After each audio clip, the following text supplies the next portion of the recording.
Welcome to life hub channel. আজকে British ইন্ডিয়ায় যে সমস্ত ফেমাস কনস্পিরেসি কেসগুলো হয়েছিল, এর আগে এটার পার্ট 1 দিয়েছিলাম এই ভিডিওটার। আজকে সেকেন্ড পার্ট। আজকে আমরা একইভাবে দুটো নতুন কনস্পিরেসি কেস ব্রিটিশ ইন্ডিয়ায় বেশ ফেমাস কনস্পিরেসি কেস, সেই দুটো নিয়ে আমরা আলোচনা করব। আজকেই প্রথম আমরা যেটা শুরু করব, দেখো দিল্লি কনস্পিরেসি কেস কবে হয়েছিল? 1912-তে। আমি আগের দিনই বলেছিলাম যে তোমাদের কিন্তু এই সমস্ত ফেমাস যে কনস্পিরেসি কেসগুলো আছে সেইগুলো ক্রোনোলজিক্যালি পরীক্ষায় আসতেই পারে, সুতরাং 1912 এটা মাথায় রাখতে হবে। দ্বিতীয় কথা সেটা হচ্ছে অনেক কনস্পিরেসি কেসই একাধিক নামে বিখ্যাত। এখানে যেমন দেখো দিল্লি কনস্পিরেসি কেসটা আর একটা কি নাম আসতে পারে না, দিল্লি লাহোর কনস্পিরেসি। গোলানোর কিন্তু জায়গা নেই। এখন দেখো যে কোনো কনস্পিরেসি কেস, যখন একটা কনস্পিরেসি কেস সংগঠিত করা হয় তার পিছনে কিছু মাথা থাকে। এই ক্ষেত্রে মাথাটা কারা ছিলেন না, ইন্ডিয়ান রেভলিউশনারি, অবশ্যই, যারা আন্ডারগ্রাউন্ডে থেকে কাজ করতেন। কোথাকার না, বেঙ্গলের আর পাঞ্জাবের। এবং রাসবিহারী বোস ছিলেন বলতে পারো লিডার, বা তার মাথা থেকেই এই জিনিসটার পুরো প্ল্যানটা বেরিয়েছিল। 23শে ডিসেম্বর হয়েছিল। 23শে ডিসেম্বরটা যদি মাথায় নাও থাকে, 1912টা মাথায় রেখো। কি করা হয়েছিল না, তৎকালীন ভাইসরয় লর্ড হার্ডিঞ্জ, তাকে লক্ষ্য করে বোম ছোঁড়া হয়েছিল। কোথায় ছোঁড়া হয়েছিল সেটাও প্রশ্ন আসে। দিল্লির চাঁদনি চক এলাকায়। দিল্লির চাঁদনি চক এলাকায়। এখানে ভাইসরয় কিন্তু মারা যাননি, উন্ডেড হয়েছিলেন। ভাইসরয়ের মাহুত কিন্তু মারা গেছিলেন। এই গেল। এরপরে একটা কথা বলি, রাসবিহারী বোসকে আইডেন্টিফাই হয়তো করা হয়েছিল, মানে করেছিলেন ব্রিটিশ রাজ, কিন্তু এটা কখনো প্রুফ হয়নি যে তিনি বোমটা ছুঁড়েছিলেন। এই প্রুফটা কিন্তু কখনো হয়নি। ডাইরেক্ট প্রুফের কথা আমি বলছি। এখানে কারা কারা আরও কনভিক্টেড হয়েছিল এটাও অনেক সময় আসে। সেটা দেখো, নামগুলো মনে রাখতে হবে। একটা হচ্ছে বসন্ত কুমার বিশ্বাস, আমির চাঁদ আর অবোধ বিহারী। এদেরকে কনভিকশন করা হয়েছিল, এক্সিকিউটেডও করা হয়েছিল দিল্লি কনস্পিরেসি কেসের আন্ডারে। এবার দেখো, এই রাসবিহারী বোসের ব্যাপারে কতগুলো জিনিস একটু জেনে রাখা ভালো। আলিপুর বোমকেসের পরে, আলিপুর বোমকেস তোমরা যদি জানতে চাও আগের পার্টটা দেখে নিও, ওটা ডিটেল আলোচনা করা আছে। আলিপুর বোমকেসের পরে রাসবিহারী বোস ওয়েস্ট বেঙ্গল ছেড়ে চলে গিয়েছিলেন। কোথায় গিয়েছিলেন এই প্রশ্নটাও এসেছে। তিনি দেরাদুনে ফরেস্ট রিসার্চের ইনস্টিটিউটে, তোমরা জানো এই প্রশ্ন অনেকবার এসছে যে ভারতীয় ফরেস্ট রিসার্চ ইনস্টিটিউটটা কোথায়, দেরাদুনে। তিনি সেখানে অ্যাজ এ ক্লার্ক কাজ করতেন। তাহলে তিনি ওয়েস্ট বেঙ্গল ছেড়ে যখন আলিপুর বোমকেসের পরে তিনি কোথায় গেলেন না, কাজ নিলেন দেরাদুনের ফরেস্ট রিসার্চ ইনস্টিটিউটে, এবং তিনি সেখানে ক্লার্কের কাজ করতে চলে গেলেন। দিল্লি কনস্পিরেসি কেসের পরে তিনি যেটা করলেন সেটা হচ্ছে তিনি আন্ডারগ্রাউন্ডে চলে গেলেন। কোথায় চলে গেছিলেন বলতো? জাপানে চলে গেছিলেন। তো এই দিল্লি কেসের পরে কতদিন পর তিনি আন্ডারগ্রাউন্ডে ছিলেন এবং কতদিন ভারতে থাকার সত্ত্বেও ইংরেজরা কিন্তু তাকে ধরতে পারেনি, সেই সময় স্প্যানটা হচ্ছে প্রায় 3 বছর। 3 বছর তিনি এখানেই ছিলেন। ইভেন গদর কনস্পিরেসি তোমরা জানো, অবশ্যই, যদি না জানো পড়ে নিও। গদর কনস্পিরেসি কেসের সময় কিন্তু তিনি সেই কনস্পিরেসি কেসেও তার হাত ছিল এবং বলা যায় তার মাথা ছিল। 1916-তে, এটা দেখো 1912, 1916-তে তিনি জাপানে চলে গেলেন। নেক্সট কোনটা না, কানপুর বলসেবিক কনস্পিরেসি কেস 1924, 1924। দেখো 1912-র পরে অনেকখানি 12 বছরের একটা গ্যাপ, তারপরে 1924-এ এলো কি না, কানপুর বলসেবিক কনস্পিরেসি কেস। এখানে কিছু নাম খুবই বিখ্যাত এই কনস্পিরেসি কেসের সঙ্গে জড়িত। সেই নামগুলো কি? মুজফ্ফর আহমেদ, এস এ ডাঙ্গে, শওকত ওসমানী, নলিনী গুপ্তা, সিঙ্গারভেলু চেট্টি, গুলাম হোসেন। এদেরকে কি করা হয়েছিল না, এদেরকে ধরা হয়েছিল এই কানপুর কনস্পিরেসি কেস বা কানপুর বলসেবিক কনস্পিরেসি কেসে। এদেরকে ধরা হয়েছিল।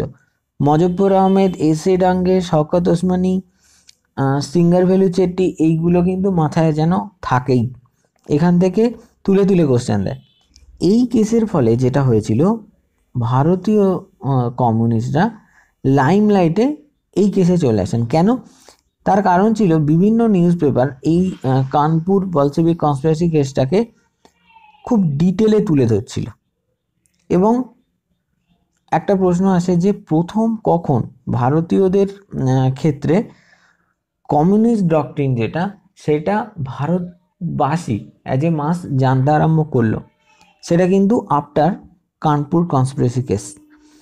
এবং এটাই প্রথম ছিল যখন পিপল অফ ইন্ডিয়া তারা এই কমিউনিস্ট ডক্ট্রিনের ডিটেলটা আস্তে আস্তে তাদের কাছে খুলতে আরম্ভ করলো। তাহলে এই প্রশ্নটা যেন মাথায় থাকে যে কোন কনস্পিরেসি কেসের পরে ভারতীয়রা আস্তে আস্তে কমিউনিস্ট মতাদর্শের সঙ্গে তারা পরিচিত হতে আরম্ভ করলো। তোমাদের হয়তো মনে থাকবে 1920-তে তাসখান্দে এম.এন. রায় কমিউনিস্ট পার্টি প্রতিষ্ঠা করলেন। তো এখানে তো কমিউনিস্ট পার্টির যারা লিডার বেসিক্যালি তাদেরকে মানে একদম ইমার্জিং অবস্থায় তাদেরকে কি করা হলো, তাদেরকে ধরা হলো। তো এখানে এম.এন. রায় বাদ কেন? এম.এন. রায়কে ধরা যায়নি কেন না, তিনি সেই সময় ওই কনস্পিরেসি কেসের যে সময়টাকে ইংরেজরা ধরেছিলেন, সেই সময় তিনি উপস্থিত ছিলেন না জায়গায়। সেটাকেই বলা হয় M N. Roy was charged in absentia. Absentia মানে কি? কোনো একটা জায়গায় সেই নির্দিষ্ট সময় যদি কেউ উপস্থিত না থাকে, সেটাকেই বলবো আমরা অ্যাবসেন্টিয়া। চার্জড অফ অ্যাবসেন্টিয়া তার ক্ষেত্রে খাটেনি, তার কারণ সেই সময় তিনি ছিলেন না সেখানে। এই কারণেই এম.এন. রায়কে তারা ধরতে পারেননি বা অ্যারেস্ট করতে পারেননি। আর একটা দেখো, প্রথমে এখানে দেখো একটা নাম আমি বলেছিলাম, গুলাম হোসেন। গুলাম হোসেন কি করেছিল?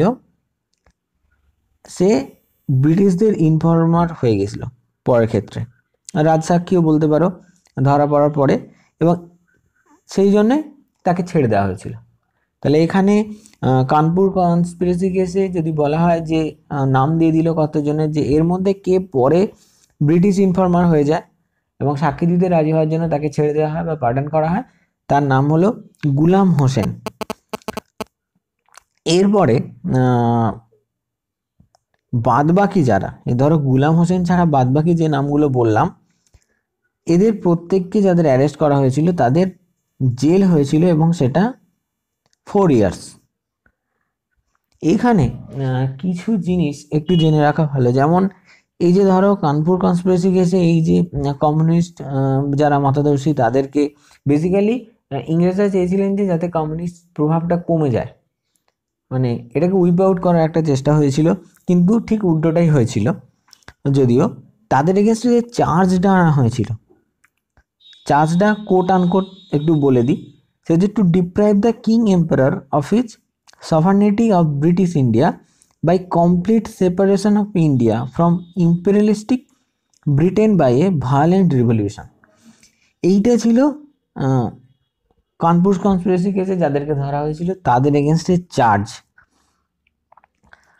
আর একটা যেটা, যেমন ধরো এম.এন. রয়ের কথা এখানে বললাম, এম.এন. রয়ের আর একটা প্রশ্ন আসে, সেটা হচ্ছে এম.এন. রয় একদম তার যখন আস্তে আস্তে তিনি পলিটিক্সে আসতেন, একদম প্রথম দিকে তিনি কোন গ্রুপের সদস্য ছিলেন? তিনি অনুশীলন সমিতির সদস্য ছিলেন। পরবর্তী ক্ষেত্রে যেটা হয়েছিল, অনুশীলন সমিতি কলকাতার ব্রাঞ্চের সদস্য ছিলেন তিনি। পরবর্তী ক্ষেত্রে যেটা হয়েছিল, তার সঙ্গে কিছু মতাদর্শের একটু পার্থক্য হয়, তারপরে তিনি অনুশীলন সমিতিটা ছেড়ে দেন। তাহলে প্রশ্ন যদি আসে যে এম.এন. রায় একদম প্রথমে তার পলিটিক্সে যখন তিনি এলেন, প্রথমে তিনি কোথায় তার জীবন শুরু করেছিলেন? তিনি শুরু করেছিলেন অনুশীলন সমিতি কলকাতাতে। আর 1922-এ এম.এন. রায় তার নিজের জার্নাল, এই জার্নালের নামটা অনেক পরীক্ষায় এসেছে, সেটা হচ্ছে ভ্যানগার্ড। কার জার্নাল, এটা কিন্তু পরীক্ষায় খুব ইম্পর্টেন্ট, সেটা হচ্ছে এম.এন. রায়ের।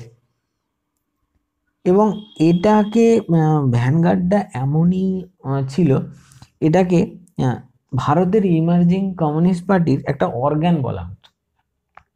সুতরাং কানপুর কনস্পিরেসি কেস থেকে মোটামুটি এইগুলো আসতে পারে, এগুলো একটু মাথায় রেখো। আজকের ভিডিও এখানেই শেষ করছি। যারা ভিডিওটা দেখলে তাদের জন্য বলবো তোমরা ফিডব্যাক দাও। যারা নতুন লাইফ হাব চ্যানেলে, তাদেরকে বলবো লাইফ হাব চ্যানেলকে তোমরা সাবস্ক্রাইব করে নাও, এই ধরনের আরও ভিডিও তোমরা দেখতে পাবে।